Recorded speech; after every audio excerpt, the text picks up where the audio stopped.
Des livres qu'on dévore comme une série.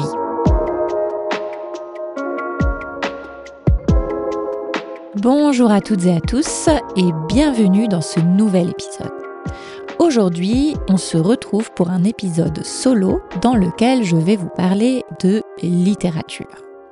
Plus exactement, j'aimerais vous présenter un certain type de roman qui me plaît beaucoup.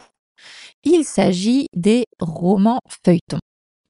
Les romans feuilletons ont tous des caractéristiques communes qui viennent de la façon dont ils ont été publiés à l'origine au XIXe siècle. La plupart des romans feuilletons sont aujourd'hui de grands classiques et on peut dire qu'ils ont une petite recette qui fait que les histoires sont très intéressantes et qu'on n'a pas envie de lâcher le livre quand on le lit.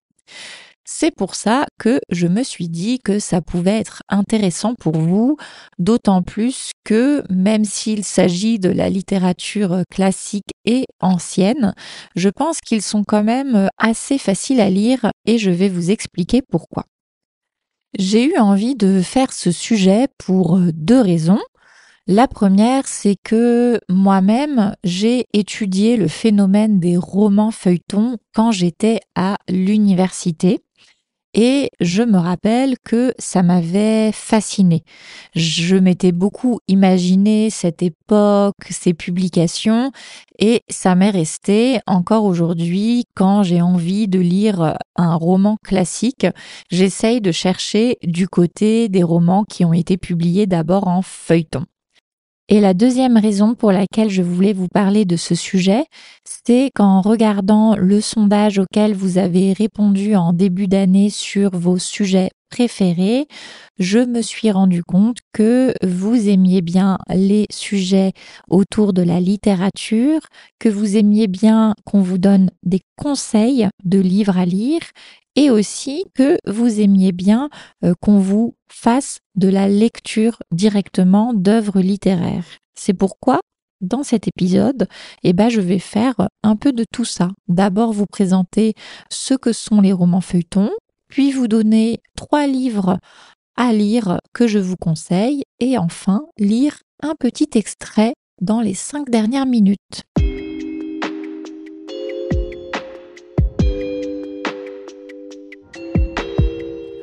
Le roman feuilleton est un genre de roman qui est apparu au XIXe siècle.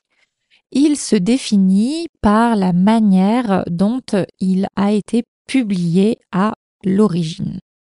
En fait, au XIXe siècle, il y a un homme qui apparaît dans le paysage médiatique, c'est Émile de Girardin.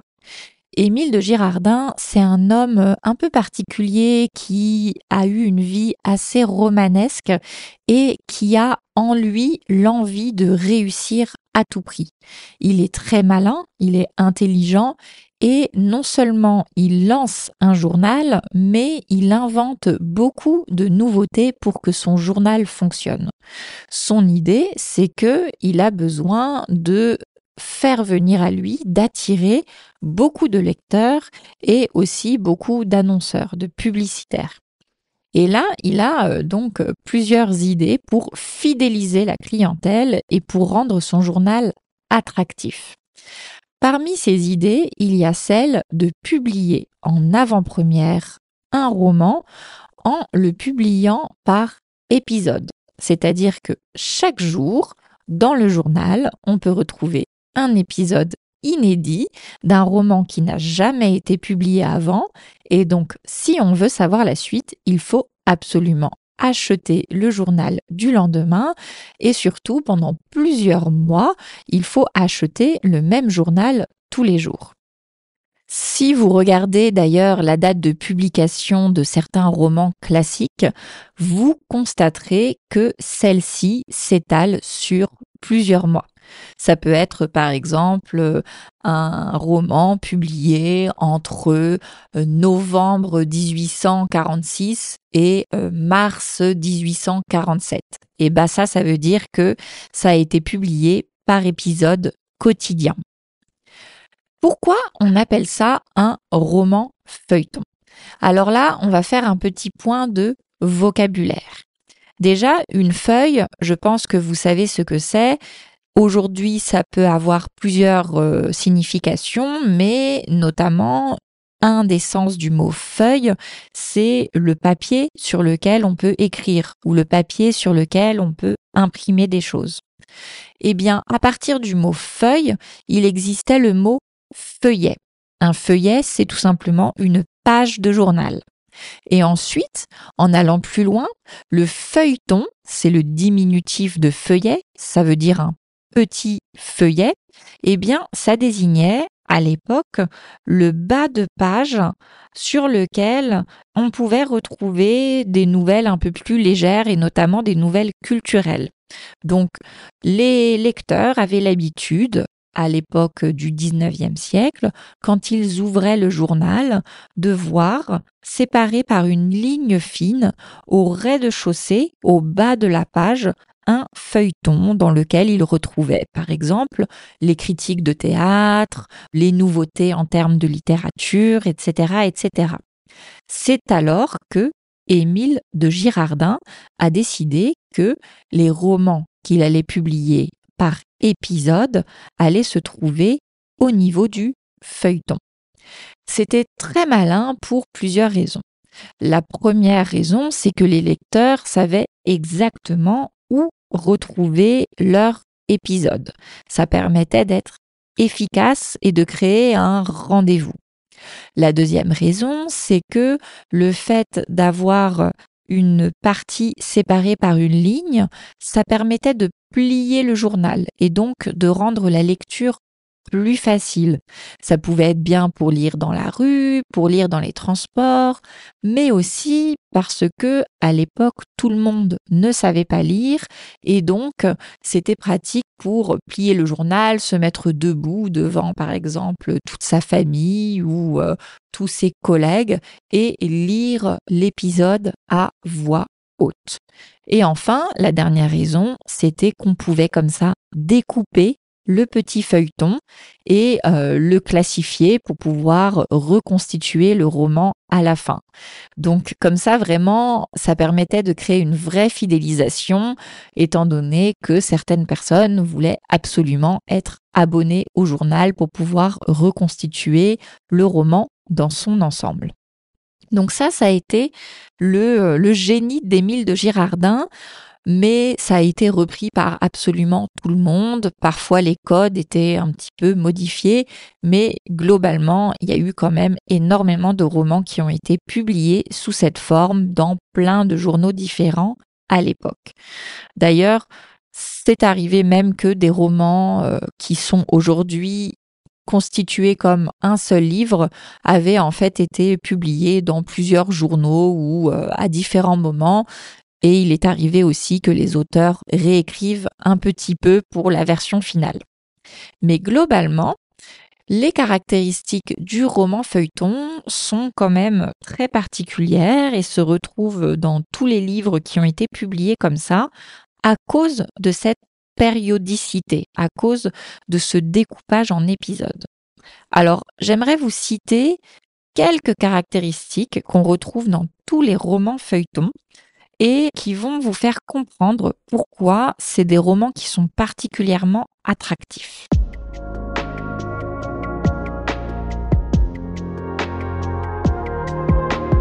Alors la première caractéristique, c'est le fait tout simplement qu'il y a beaucoup de rebondissements.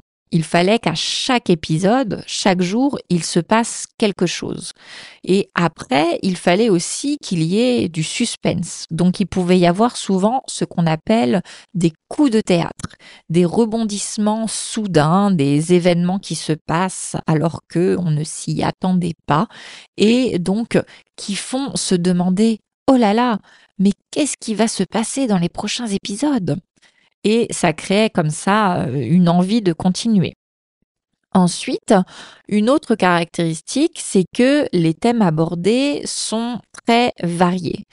Il existe des romans qui ont été publiés en feuilleton qui sont plutôt des romans politico-sociaux. Il y en a d'autres qui sont plutôt des histoires d'amour ou encore des histoires d'aventure. Il y avait aussi beaucoup de romans policiers, des enquêtes. Mais la particularité, c'est qu'il y a quand même un mélange des genres. Comme l'idée, c'était de plaire à tout le monde et pas forcément seulement à une catégorie sociale, à une catégorie d'âge ou à un genre, eh bien, on ne pouvait pas faire seulement une histoire d'amour à l'eau de rose qui ne plairait qu'aux femmes. On ne pouvait pas faire un roman qui traitait seulement de thèmes très sérieux, politiques, et qui peut-être intéresserait moins les plus jeunes.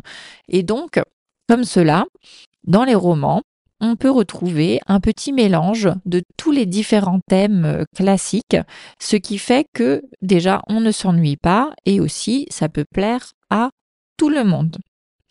Ensuite, il y a aussi un mélange en ce qui concerne les types de scènes. Vous savez, dans les romans, il y a souvent des scènes de description, des scènes avec beaucoup d'action, des scènes de dialogue. Et ce qui est cool dans ces romans, c'est que très vite, on passe d'un type de scène à une autre. Ce qui fait que on peut à la fois profiter de la poésie d'une description et en même temps très vite se raccrocher à un dialogue, être à fond dans une scène d'action, mais que celle-ci ne soit pas interminable. Et donc, pour notre génération qui est quand même peu attentive, on en a déjà parlé, on a un peu de mal à rester attentif trop longtemps à quelque chose qui est assez lent, et ça permet de ne jamais s'ennuyer, de vouloir continuer. Toujours concernant le style d'écriture, les romans feuilletons ont en commun d'être faciles à lire. On peut dire que le style est fluide et le vocabulaire accessible. L'idée étant toujours de plaire au plus grand nombre et de faire en sorte que ces livres puissent être lus à voix haute à toute la famille, à toute la communauté, même aux personnes qui ne sont pas forcément très éduquées. Alors c'est sûr que quand on lit ces romans à l'heure actuelle, il peut y avoir du vocabulaire un peu compliqué, mais c'est plutôt parce que il faut remettre certaines choses dans leur contexte de l'époque, et c'est pas parce que il y a une envie de poésie, de mots compliqués, de tournures qu'il faut relire plusieurs fois pour réussir, je sais pas, à trouver le sujet par exemple. Donc, on peut dire que même si c'est des romans classiques aujourd'hui et que donc c'est de la très bonne littérature, c'est quand même facile à lire et ça, je trouve que c'est pas mal pour vous, mais c'est aussi pas mal pour moi parce que des fois, j'ai envie tout simplement de m'amuser en lisant et pas de me prendre la tête. Et enfin, une dernière caractéristique que je voulais évoquer et qui me plaît beaucoup personnellement, c'est que comme ces romans devaient s'intégrer au journal, il y a quand même une grosse partie de portrait social. Parfois même, il y a l'intégration d'actualité. Ça peut mélanger des réalités sociales avec de la fiction. Les auteurs peuvent partir par exemple d'un fait divers ou d'un fait politique et de là inventer des personnages qui vont évoluer dans la société de leur époque et qui vont par exemple essayer d'enquêter sur le fait divers ou qui vont être touchés par un mouvement politique, etc., etc. Et moi, je trouve ça très intéressant parce que quand on lit ces romans, en général, on se retrouve vraiment plongé dans la France du 19e siècle. Je trouve que, par exemple, quand il y a des descriptions de Paris, eh bien, on a l'impression de se balader dans le Paris d'hier. Quand il y a des descriptions de la campagne, on peut s'imaginer comment c'était de vivre dans la campagne française à cette époque. Et ce réalisme fait que c'est très intéressant et c'est très poétique. Voilà, donc ça, c'est quelques caractéristiques qui font que quand on lit ces romans classiques qui ont été publiés de cette manière à l'époque, eh bien, on n'a pas envie de lâcher le livre et on apprend à la fois des choses sur la France de l'époque et en même temps, on s'amuse, on passe un bon moment avec des histoires qui mélangent plein de styles. Et en cela, on peut dire que les romans de cette époque ressemblent pas mal aux séries télé d'aujourd'hui. Dans chaque épisode, il se passe une petite intrigue, tout en ayant un fil conducteur entre tous les épisodes. Il y a des rebondissements, il y a du suspense, et c'est accessible au plus grand nombre, comme les séries aujourd'hui qui, je pense, ont la possibilité de réunir un public très divers, d'âges différents, de catégories sociales différentes, etc., etc. Et d'ailleurs, je précise cela parce que ça me permet de vous préciser un mot de vocabulaire actuel, puisque le feuilleton, aujourd'hui, quand on parle d'un feuilleton en français, on ne parle plus de cette partie dans le journal qui n'existe plus, mais on parle d'une série télévisée qui passe tous les jours. Voilà, par exemple, le grand feuilleton du moment en France, ça s'appelle Plus belle la vie, mais au cours des dernières décennies, il y en a eu beaucoup. Alors, c'est pas les séries type Netflix qu'on appelle des séries, mais voilà, quand on dit feuilleton aujourd'hui, on veut vraiment parler de ces séries télé qui sont quotidiennes où il se passe plein de choses. Et c'est un mot qui même est un peu désuet aujourd'hui, mais je crois que dans les années 90, par exemple, c'était un mot très utilisé. On pouvait entendre les gens dire ah, je vais regarder mon feuilleton, moi j'allume la télé à 20h parce que c'est l'heure de mon feuilleton. Donc voilà, c'est quand même resté et on peut dire qu'il y a eu un fil conducteur des romans feuilletons jusqu'aux feuilletons des années 90, jusqu'aux séries qu'on retrouve en streaming aujourd'hui. Voilà pour cette partie et dans la troisième partie, je vais vous parler de mon auteur préféré et vous citer 3 romans en particulier que je vous recommande.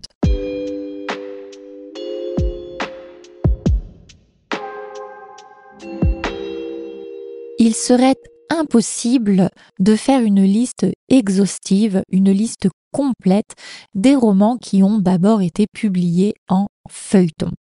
D'ailleurs, vous avez sûrement déjà lu ou entendu parler de livres qui ont d'abord été des feuilletons sans le savoir. On peut citer par exemple les livres d'Alexandre Dumas, Le Comte de Monte-Cristo, Les Trois Mousquetaires. Il y a aussi énormément de livres de Honoré de Balzac qui a fait toute une série en roman feuilleton. Et vous avez peut-être déjà entendu parler de l'autrice George Sand qui, étant une femme, avait pris un nom de plume, un nom d'emprunt pour écrire. Et elle aussi, ses romans comme La Petite Fadette ont d'abord été des feuilletons. Alors, face à cette immensité de références, je me suis demandé comment vous faire des recommandations. Et en fait, les meilleures recommandations sont toujours celles qui viennent avec le cœur.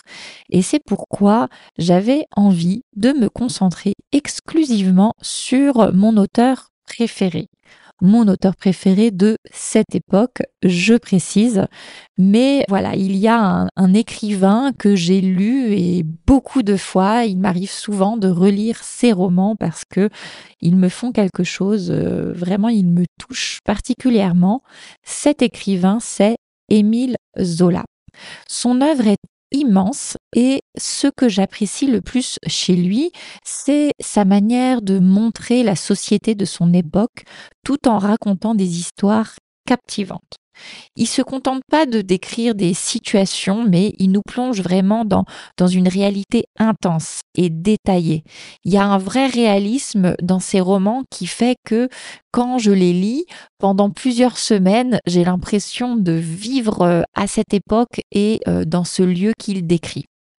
D'ailleurs, faire un portrait réaliste de la société, c'était son objectif quand il a entrepris son travail titanesque, son travail énorme avec la série des Rougon-Macquart.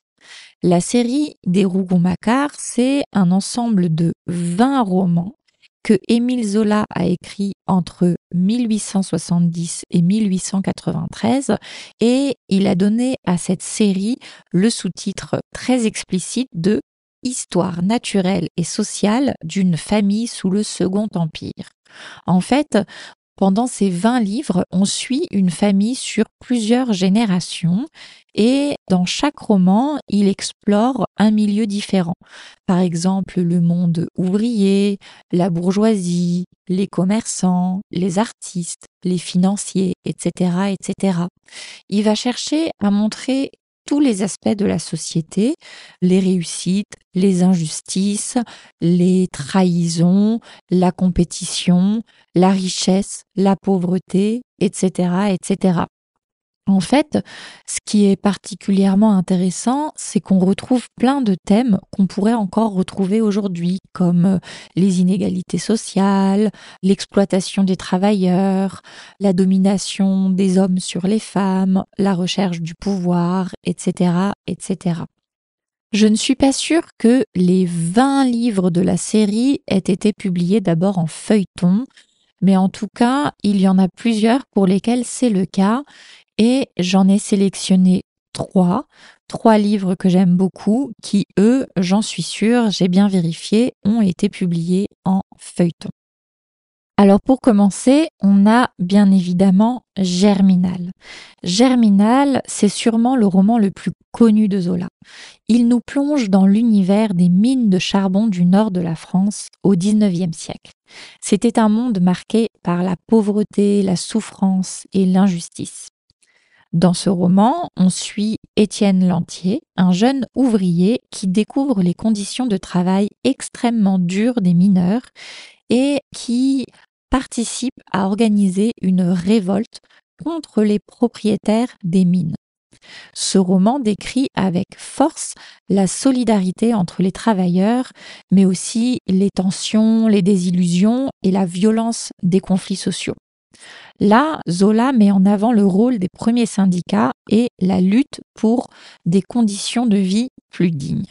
À l'époque, ce livre a été vraiment salué par tous ceux qui défendaient les ouvriers et qui luttaient pour plus de justice sociale, mais ça avait été aussi évidemment beaucoup critiqué par les classes dirigeantes. Moi, ce que j'aime beaucoup dans ce livre, déjà, c'est que c'est un roman qui est très poignant, qui est certes très dur à lire, mais qui est très important, je pense, parce que on ressent ce que pouvaient ressentir les ouvriers à l'époque. C'est extrêmement violent, dur, mais en même temps, il y a aussi de la tendresse. Comme je vous le disais plus tôt, il n'y a jamais juste un thème qui est abordé, donc il y a aussi une histoire d'amour, il y a aussi des histoires de relations entre les personnes qui sont très belles. Et voilà, je trouve que pour le coup, on a une description des mines à cette époque qui est tellement réaliste que on se trouve plongé dedans tout en ayant une réflexion assez intellectuelle sur la révolution industrielle, sur le capitalisme, sur les relations entre les travailleurs et les ouvriers. Et même si, évidemment, les choses ont énormément changé, ça reste des réflexions qui sont intéressantes pour la société d'aujourd'hui. Donc voilà, un vrai mélange entre émotion dure, tendresse et réflexion intellectuelle. Alors Germinal, c'est un des premiers livres si on suit la chronologie de la famille des Rougon-Macquart. C'est le 3e livre de la série. Si on prend les livres pas dans l'ordre d'écriture, mais dans l'ordre de l'arbre généalogique. Un peu plus loin, 2 livres plus loin, on a le livre Au bonheur des dames. Le livre Au bonheur de dames, c'est un vrai doudou pour moi. Un doudou, c'est comme ça qu'on appelle les peluches que les enfants ont dans leur lit et qui les réconfortent. C'est un livre que j'aime beaucoup relire, que j'écoute parfois en audiobook et qui me fait beaucoup sourire. Donc dans Au bonheur des dames, on suit la vie de Denise, une jeune provinciale qui se retrouve à devoir chercher un travail à Paris et elle trouve du travail dans un grand magasin. Les grands magasins, aujourd'hui, il y en a encore quelques vestiges à Paris. C'est par exemple le Printemps, les Galeries Lafayette ou encore la Samaritaine qui a récemment été rénovée et réouvert. Mais à l'époque de Denise, c'est le tout début de ces grands magasins et on va observer cette nouveauté dans la société à travers les yeux de cette petite provinciale qui est très naïve au début et qui va apprendre à évoluer et à devenir adulte dans ce monde. Les grands magasins, ça représente le début de la société de consommation, ça représente la mort progressive des petits commerçants et l'arrivée dans un monde, dans une ville de Paris avec un autre visage par rapport au Paris plus ancien et un peu moins effervescent.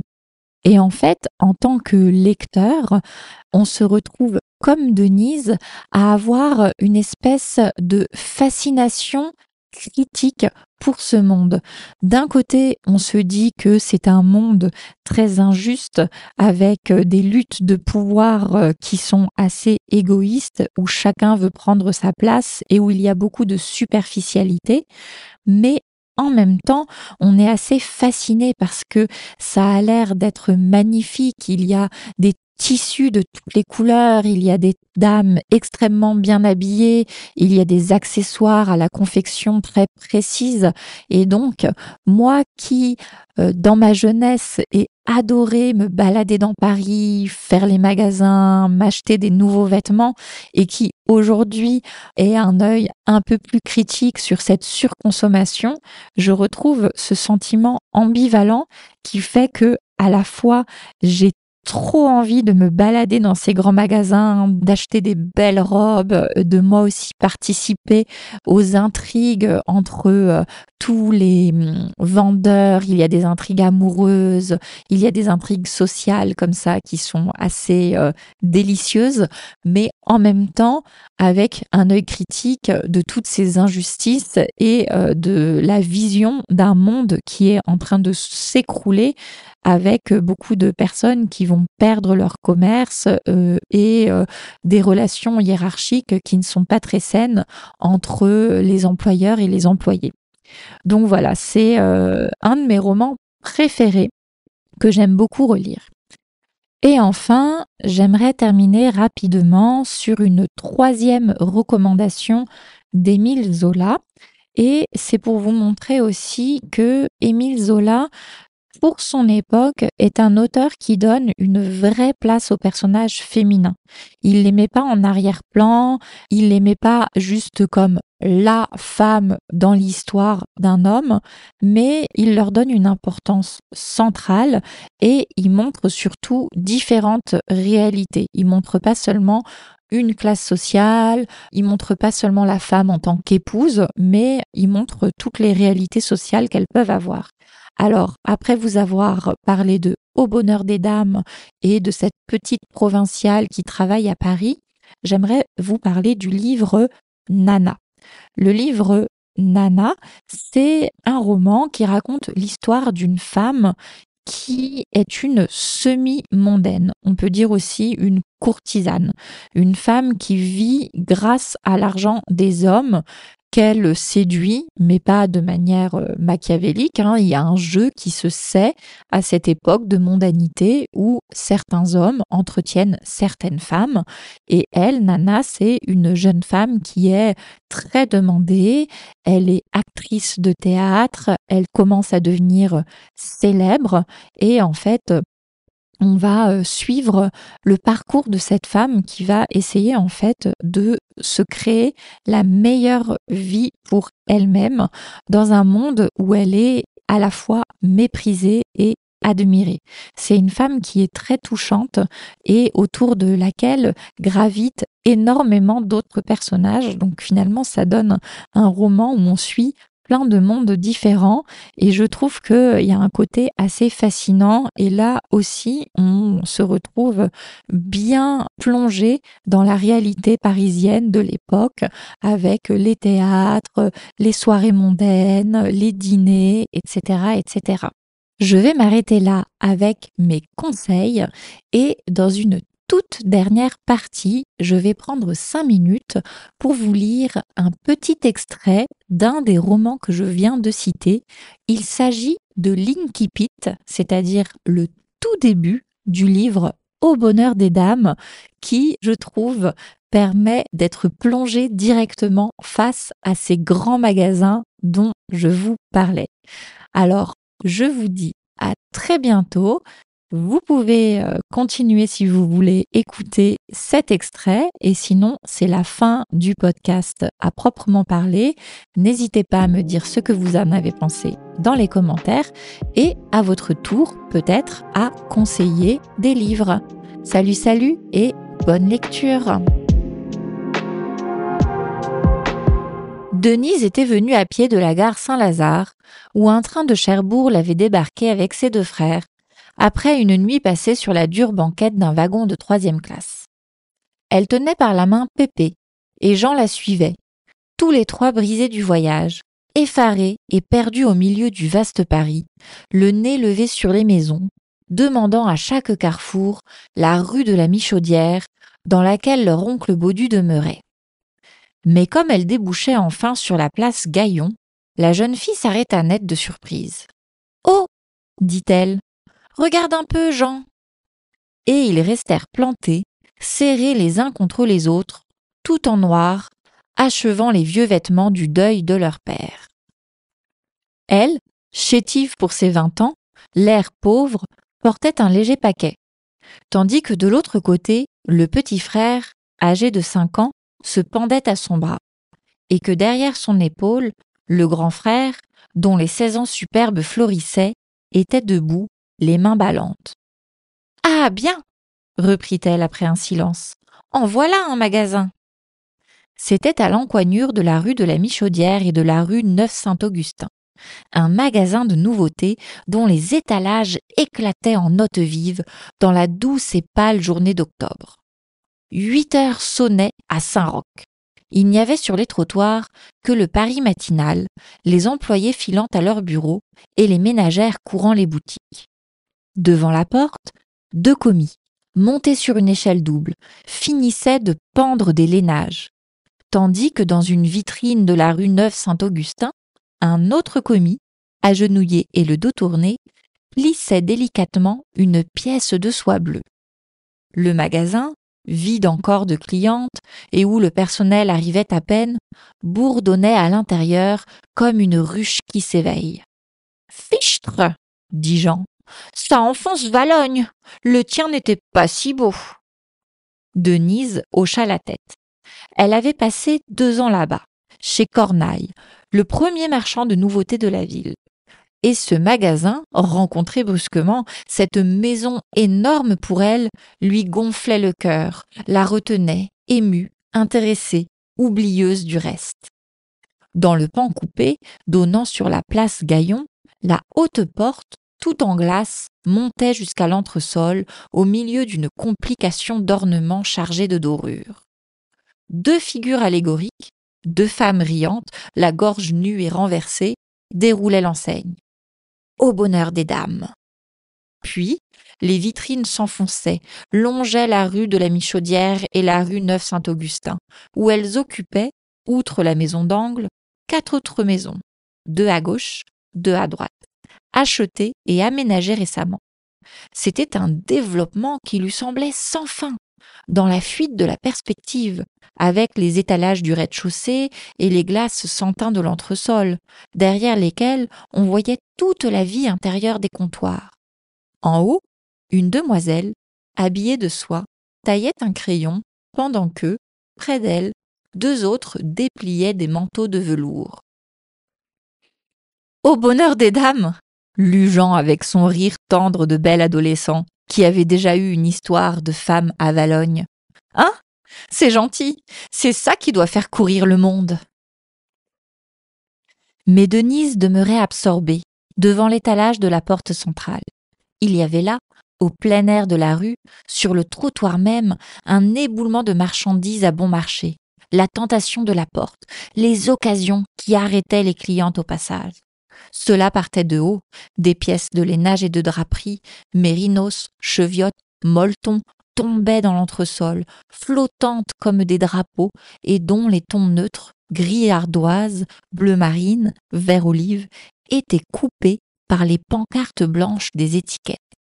À côté, encadrant le seuil, pendaient également des lanières de fourrure, des bandes étroites pour garniture de robes, la cendre fine des dos de petits gris, la neige pure des ventres de cygne, les poils de lapin de la fausse hermine et de la fausse martre.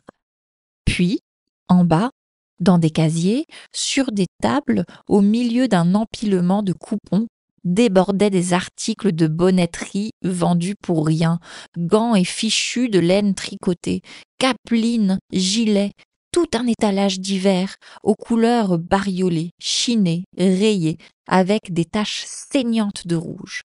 Denise vit une tartanelle à 45 centimes, des bandes de visons d'Amérique à 1 franc et des mitaines à 5 sous.